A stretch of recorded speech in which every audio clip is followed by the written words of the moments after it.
On the floor or bunk beds, alongside each other, more than 170 Venezuelans are sharing 3 bedrooms, 2 bathrooms, and every single space there is left in this makeshift shelter on the outskirts of Lima. 18-year-old Diego Bosa says he feels lucky to be here. I feel blessed because a lot of people have to sleep on the street. They don't have any food. What these people here are doing is great. It's all free, says RENE COBENA, a Peruvian businessman who says he spent nearly $30,000 to rent and set up this shelter. I used the money to buy the stove, mattresses, everything.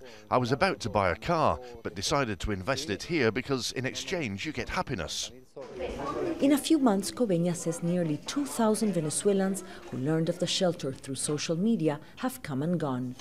The only way to make it work with so many is with discipline, says Supervisor MORA.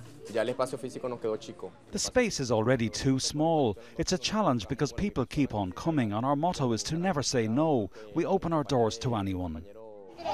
The shelter is now run with the help of private donations. After Colombia, Peru has absorbed the largest number of Venezuelan migrants and refugees, more than 420,000, says the government. 70,000 already have work permits, but most are taking underpaid jobs, such as street vending.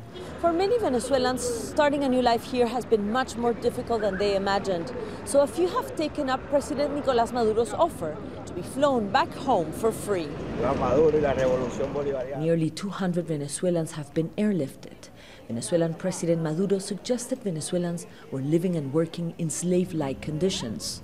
Propaganda, replied the Peruvian government. The majority of Venezuelans at the embassy are here to request document renewals to be able to apply for work permits. Nearly 2 million Venezuelans are living abroad, straining relations in the region and leading some countries to impose travel restrictions. That's a shame, says COBENA. Hunger and necessity don't have borders. Countries shouldn't impose restrictions to these people. The Organization of American States says no country can face this wave of migrants and refugees on their own. While governments and international organizations get together to think of a regional plan, people like RENE COBENA are already making a difference.